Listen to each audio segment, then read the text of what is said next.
Hello students, good morning. Hope you are all doing good at your place.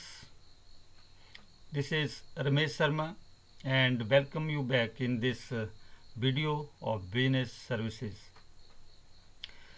बच्चे, पिछले video में हमने learn किया था बिजनेस सर्विसेज की इंट्रोडक्शन। मैंने आपको बताया था कि कोई भी व्यवसाय वो पॉसिबल नहीं है जब तक कि उसको जो उसकी जो सर्विसेज हैं, और मैंने वो सर्विसेज बताई थी banking, insurance and transportation, warehousing and communication. ये जो सर्विसेज हैं किसी भी व्यवसाय को चलाने के लिए, इसके बिना जो व्यवसाय है वो पॉसिबल नहीं है। तो ये बहुत ही इम्पोर्टेंट सर्विसेज हैं, हम वन बाय वन लर्न करेंगे। टुडे इन दिस वीडियो हम लर्न करेंगे बैंकिंग सर्विसेज। बैंकिंग क्या होता है, बैंक के प्रकार, कितने प्रकार हैं बैंक के, और बैंक कैसे कार्य करते हैं, ये सारी जो चीज़ें हैं हम इस वीडियो में बच्चे डिस्कस करेंगे। सबसे पहले हम बैंक का अर्थ जान लेते हैं। तो जो बैंक है, सब बच्चों ने आपने सुना होगा, बैंक में आपके खाते भी होंगे। बैंक में बैंक से जो है अभिप्राय एक ऐसी संस्था से है जो कि मुद्रा का लेन देन करती है, और यह संस्था लोगों के रुपए अपने पास जमा के रूप में स्वीकार करती है और उनका ऋण के रूप में उधार देती है। ओके। और आजकल जो है मुद्रा का जो लेन देन के अतिरिक्त बैंक कई और भी कार्य करते हैं, जैसे शाख निर्माण, एजेंसी कार्य और सामान्य सेवाएं इत्यादि। तो इस प्रकार से आपने बैंक का अर्थ बच्चे जाना कि बैंक में आप सब जानते हैं कि बैंक जो है वो आपका पैसे जमा कराते हैं। उस पैसे के जमा करने के आप बदले बैंक आपको इंटरेस्ट देता है, आपका पैसा सुरक्षित रहता है बैंक में। और भी बैंक आपको आवश्यकता पड़ने पर ऋण भी प्रदान करता है। तो ऐसा बहुत सारे जो इसके बारे में आप जानते हैं। Professor T G. हॉट के अनुसार जो बैंकर उस व्यक्ति को कहते हैं जो अपने साधारण व्यवसाय के रूप में लोगों का रुपया जमा करता है तथा उस रुपये से उन लोगों के चेकों का भुगतान चुकाता है जिन्होंने या जिनके खातों में वह रुपया जमा करता है। तो इस तरह प्रोफेसर टी.जी. हॉट ने बैंक की डेफिनेशन भी दी। टी.जी. Hart, T.G..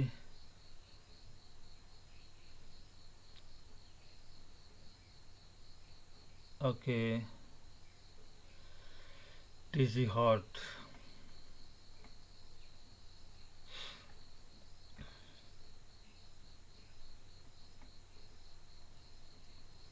नेक्स्ट है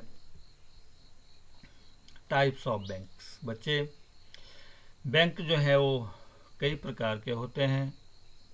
number 1 commercial banks, number 2 industrial banks, agriculture bank, regional rural banks and other apex banking institutions. इनके आगे और भी जो कमर्शियल बैंक्स के अंतर्गत foreign commercial banks, Indian commercial banks में public sector bank and private sector bank आते हैं। इंडस्ट्रियल बैंक में स्टेट लेवल के बैंक होते हैं और नेशनल लेवल के बैंक होते हैं। एग्रीकल्चर बैंक में cooperative banks and land development banks and regional banks में भी कई प्रकार के बैंक हैं। Central banks, axiom bank, export and import bank and NABARD है, हाउसिंग बैंक है। इस प्रकार से बहुत सारे ये बैंकिंग के प्रकार हैं। हम इनको वन बाय वन जो है इस वीडियो में लर्न करेंगे। बच्चे, पहले जो है classification on the basis of ownership, स्वामित्व के आधार पर जो वर्गीकरण है, उसमें जो पब्लिक सेक्टर के जो बैंक हैं पब्लिक सेक्टर के बैंक हैं। वो पब्लिक सेक्टर क्या होता है? पब्लिक सेक्टर पब्लिक सेक्टर का मतलब सरकारी क्षेत्र में या सार्वजनिक क्षेत्र में वो बैंक हैं या जिनका कम से कम 51% जो है स्वामित्व सरकार के पास होता है। 51% जो है स्वामित्व सरकार के पास होता है और सरकार ही इन्हें नियंत्रित करती है। भारत में, इंडिया में 1969 में 14 तथा सन 1980 में 6 बैंक का राष्ट्रीयकरण किया गया।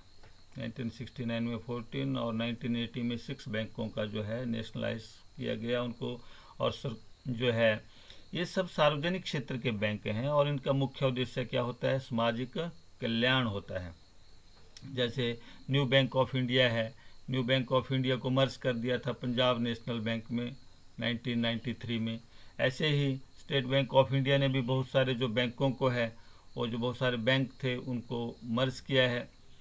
एंड जो state bank of India and इसमें एट प्रेजेंट जो है हम कह सकते हैं कि लगभग 21 ऐसे बैंक हैं जो सार्वजनिक क्षेत्र में काम कर रहे हैं। मैंने कुछ के नाम दिए हैं यहाँ पर: Allahabad bank, Andhra bank, bank of Baroda, bank of India, bank of Maharashtra, Canara bank, central bank of India, state bank of India, Dena Indian bank, Indian overseas bank, Punjab national bank, UCO bank and corporation bank. ये सारे जो बैंक है बेटा ये public sector banks हैं, यानी कि इन बैंकों का 51% जो शेयर्स हैं, स्वामित्व है, वो सरकार के पास है। नेक्स्ट है प्राइवेट सेक्टर के जो बैंक हैं, वो हैं HDFC bank, axis bank, ICI bank, Kotak and Mahindra bank and yes bank and cooperative banks and DCB bank and RBL bank. ये सारे जो बैंक हैं ये प्राइवेट सेक्टर के बैंक है। और जो प्राइवेट सेक्टर है बेटा, वो निजी क्षेत्र के बैंक कौन से बैंक होते हैं? जिन पर निजी क्षेत्र या व्यक्तियों का स्वामित्व होता है। जो निजी क्षेत्र हैं, प्राइवेट सेक्टर में हैं, और निजी क्षेत्र में उनका स्वामित्व है, यानी कि जो 51% शेयर्स हैं वो प्राइवेट लोगों के पास हैं। जैसे भारत में कई बैंक, जैसे इसको एक्सिस बैंक का आप कह सकते हैं, HDFC बैंक है, वो भी निजी क्षेत्र का बैंक है। ICI बैंक है, ये भी आपने नाम सुना होगा। यस बैंक है, ये लगभग आपके शहर में यहाँ पर उपलब्ध हैं ये बैंक। इनकी ब्रांचेस प्राइवेट सेक्टर में हैं, इनकी ब्रांचेस यहाँ पर खुल रही हैं। तो this were the private sector bank. Next है जो बैंकिंग है, वो उनका जो classification on the basis of function. तो जो कमर्शियल बैंक हैं उसमें वाणिज्यिक अथवा व्यापारिक बैंक आप इसको बोलते हैं, और इसको हम फर्दर जो है फॉरेन कमर्शियल बैंक और इंडस्ट्रियल डेवलपमेंट बैंक इसमें इसको करेंगे। तो जो फॉरेन कमर्शियल बैंक जो हैं, इसमें Doha bank, DBS bank, bank of Bahrain and Kuwait, bank of America, standard chartered banks, HSBC India, Citi bank, royal bank of Scotland इत्यादि इस तरह के जो बैंक हैं ये विदेशों से संबंधित हैं, लेकिन इनकी जो शाखाएं हैं वो भारत में स्थित हैं। और ये जो विदेशी वाणिज्यिक बैंक भी इनको हम बोलते हैं, ये सभी बैंक विदेशी विनिमय का काम भी करते हैं। फॉरेन एक्सचेंज जो है, विदेशी जो मुद्रा है उसका काम भी ये करते हैं। और इनकी जो ब्रांचेज हैं ये है तो विदेशी बैंक, फॉरेन कमर्शियल बैंक्स हैं, लेकिन हमारे देश में स्थित हैं। नेक्स्ट है इंडियन कमर्शियल बैंक। ये पिछले थे foreign commercial banks and this ये है इंडियन कमर्शियल बैंक। और ये दो प्रकार के, पब्लिक सेक्टर बैंक हैं एंड प्राइवेट सेक्टर बैंक। तो जो पब्लिक सेक्टर बैंक हैं, इन बैंकों का कम से कम 50% जो स्वामित्व है वो सरकार के पास है। जैसे मैंने आपको बताया 51%। एंड जो प्राइवेट सेक्टर बैंक्स हैं इनके पास होता है निजी लोगों के पास। और इस समय जो पब्लिक सेक्टर जो बैंक हैं इनकी जो संख्या है, टोटल नंबर जो है वो लगभग 21 है। तो इसमें मैंने आपको पीछे इसके बारे में बताया। एंड प्राइवेट सेक्टर बैंक में जैसे HDFC, इसका मैंने आपको उदाहरण दिया, ICICI बैंक है, HDFC बैंक है, ये सारे जो है प्राइवेट सेक्टर बैंक है। एक्सिस बैंक है, ICICI यस बैंक, सभी। नेक्स्ट है इंडस्ट्रियल डेवलपमेंट बैंक। बच्चे, इंडस्ट्रियल डेवलपमेंट बैंक जो हैं, औद्योगिक विकास बैंक, वो बैंक होते हैं जो उद्योगों को मध्यकालीन एवं दीर्घकालीन ऋण देते हैं, जो इंडस्ट्री से रिलेटेड हैं, उद्योगों को चलाने के लिए, इनको स्थापित करने के लिए जो इंडस्ट्रीज़ हैं उनको ऋण उपलब्ध कराते हैं। और ये कंपनियों के अंशों ऋण पत्रों को बिकवाने में भी मदद करते हैं। जो शेयर्स एंड डिवेंचर्स हैं कंपनीज़ के, इनके माध्यम से उनकी जो खरीद फरोख्त है वो भी होती है। और कभी कभी अभिगोपन अंडरराइटिंग का काम भी करते हैं और प्रायः भूमि, मशीनें आदि खरीदने के लिए ऋण देते हैं। तो हम यहाँ पर जो है इंडिया में इनके दो प्रकार की श्रेणी से हैं, नेशनल लेवल पर और स्टेट लेवल पर। तो नेशनल लेवल पर जो है हमारे पास industrial development bank of India है, IDBI, एंड दूसरा भारतीय लघु उद्योग विकास bank, the small industrial development bank of India, SIDBI, SIDBI, small industrial development bank of India, and the industrial finance corporation of India, industrial finance corporation of India.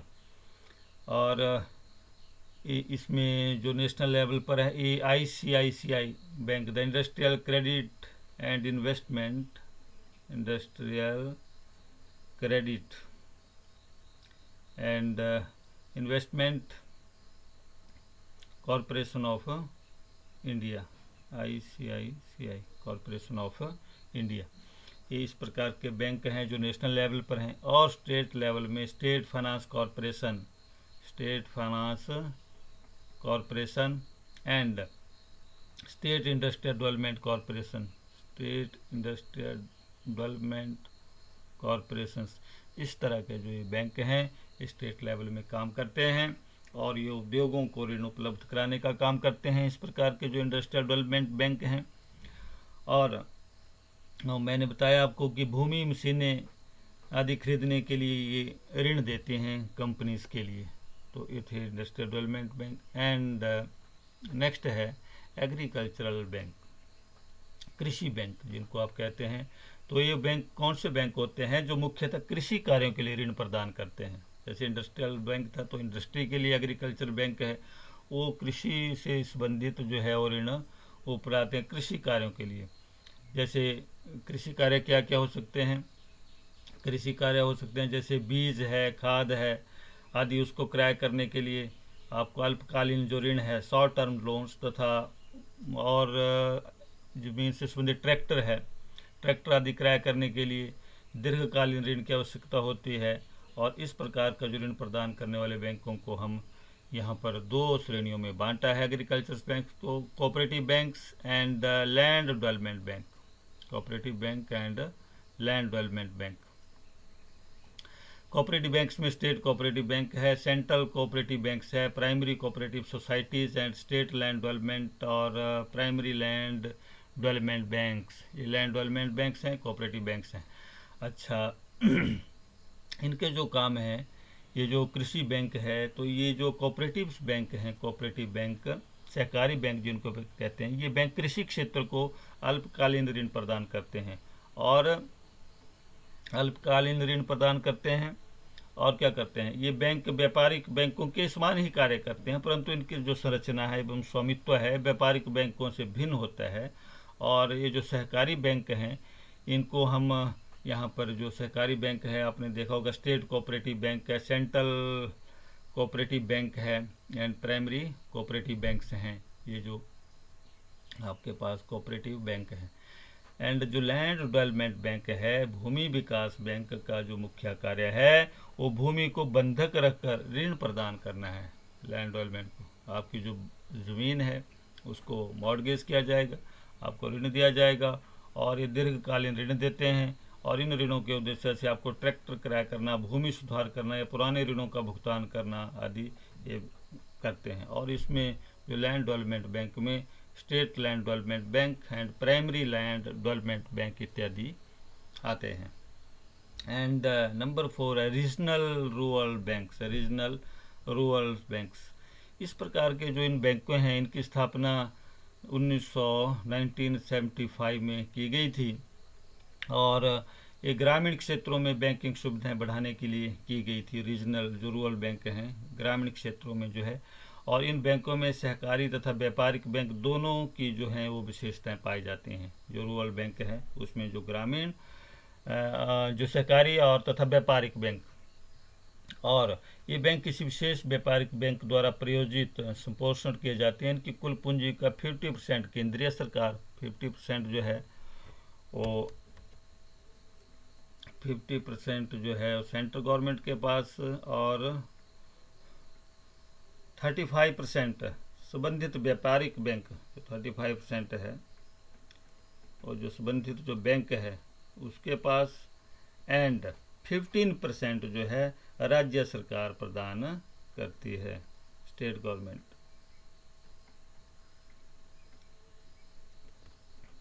तो इस तरह से ये जो रीजनल जो रूरल बैंक हैं ये काम करते हैं, और ये छोटे व्यापारियों, छोटे कृषकों एवं कृषि क्रियाओं के विकास के लिए सरलता से ऋण प्रदान करते हैं। इसमें बड़े हार्ड एंड फास्ट रूल्स नहीं होते हैं, और गांव के विकास के लिए इस प्रकार के जो रीजनल रूरल बैंक हैं बहुत भूमिका अदा करते हैं। बच्चे नेक्स्ट है अदर अपेक्स बैंकिंग इंस्टीट्यूशंस। इसमें जो है central bank, export import bank जिसको एक्सियम बैंक भी बोलते हैं, और ये जो national housing bank NHB, national bank of agriculture and rural development, जो मैंने बताया आपको नाबार्ड के नाम से जाने जाते हैं। तो इसमें ये जो बैंक हैं ये सेंट्रल बैंक, ये जो सेंट्रल बैंक है, केंद्रीय बैंक जो है देश की बैंकिंग व्यवस्था का एक शीर्ष बैंक, अपेक्स बैंक होता है। अपेक्स में जो शीर्ष है, और बिल रोजर्स के अनुसार जो है वो बोलता था कि ये अब तक 3 महान आविष्कार हुए हैं, आग, पहिया तथा केंद्रीय बैंक।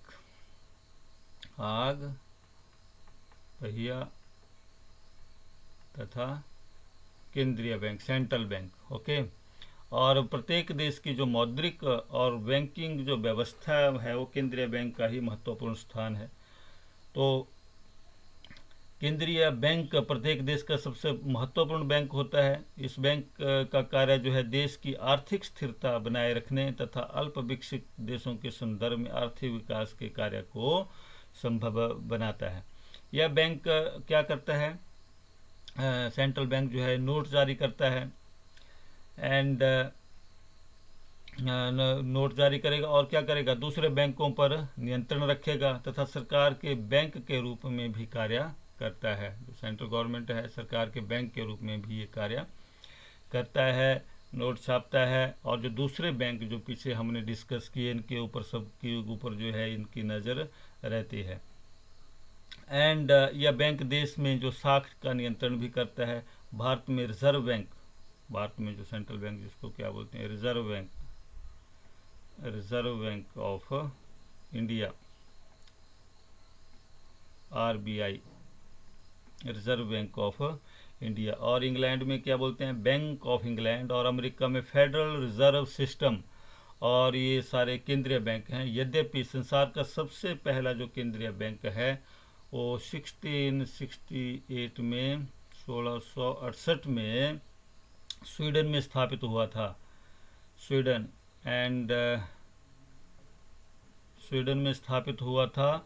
और जो केंद्रीय बैंक का जो आरंभ है वो 1694 में बैंक ऑफ इंग्लैंड की स्थापना के बाद हुआ, बैंक ऑफ इंग्लैंड की स्थापना के बाद हुआ। तो इस तरह से ये जो सेंट्रल बैंक है ये हमारा reserve bank of India, RBI। के नाम से यहाँ पर जाना जाता है। अलग अलग देशों में इनके अलग अलग नाम, जैसे मैंने आपको इंग्लैंड में बताया, इंग्लैंड में bank of England, and America में फेडरल रिजर्व सिस्टम इत्यादि, ये सेंट्रल बैंक हैं। एंड दूसरा है export import bank of India, Exim, EXIM, Exim, export import bank. बेटा ये जो बैंक है ये विदेशी व्यापार बढ़ाने के उद्देश्य से 1 जनवरी 1982 में जो है इसको स्थापना की गई थी, निर्यात बैंक की स्थापना हुई। और इस बैंक का मुख्य उद्देश्य निर्यात व आयात में लगे व्यापारियों को सहायता करना है। जो एक्सपोर्ट इंपोर्ट से संबंधित जो बिजनेसमैन है वो इसका जो है एक्सपोर्ट इंपोर्ट जो बैंक है उसमें उन लोगों की वो सहायता करता है। एंड नेक्स्ट है national housing bank, national housing bank NHB। इस बैंक में इसकी जो स्थापना है वो कब हुई? 1988 में इस बैंक की जो है स्थापना हुई। और किस काम के लिए हुई? इसका जो मुख्य उद्देश्य था वो आम जनता को आवास ऋण प्रदान करना है, हाउस लोन। आपने सुना है कि हाउस लोन लेते हैं लोग अपना घर बनाने के लिए। तो इस प्रकार के ये बैंक वित्तीय संस्थाओं एवं वाणिज्यिक बैंकों द्वारा आवास ऋणों पर पुनरावृत्ति की सुविधा भी प्रदान करता है। एंड नेक्स्ट है industrial reconstruction bank of India. ऐसे बहुत सारे बैंक हैं। नाबार्ड है, national bank of agriculture and rural development. बेटा जो नाबार्ड है, नाबार्ड में क्या काम करता है? बहुत इम्पोर्टेंट, कृषि एवं उसकी सहायक क्रियाओं के लिए अल्पकालीन, मध्यकालीन एवं दीर्घकालीन ऋण प्रदान करता है। यानी कि short term, medium term and long term जो लोन्स हैं उनके लिए ये नाबार्ड जो है वो हेल्प करता है कृषि के लिए। और दूसरा व्यापारिक बैंकों एवं सहकारी बैंकों द्वारा दिए गए कृषि ऋणों पर पुनरावृत्त करता है। एंड नंबर 3 विशिष्ट वस्तुओं के निर्यात को बढ़ावा देने के लिए वित्त सुविधाएं प्रदान करना। एंड नंबर 4 ग्रामीण उत्थान के लिए अनुसंधान कार्य संपन्न करना। रिसर्च वर्क जो है, रिसर्च वर्क का काम भी जो है नाबार्ड की सहायता से नाबार्ड उसके लिए फाइनेंस करता है, हेल्प करता है। तो इस प्रकार से ये थे बैंकों के प्रकार, टाइप्स ऑफ बैंक्स। 5 प्रकार के मैंने आपको बताया। होप आपको अच्छे से बच्चे समझ में आए होंगे। एंड आपको वीडियो पसंद आया प्लीज़ आप इसको लाइक कीजिए, शेयर कीजिए। और यदि कोई इसमें प्रॉब्लम है तो नीचे कमेंट सेक्शन में इसको कमेंट कीजिए। And also do subscribe this channel. Thank you very much.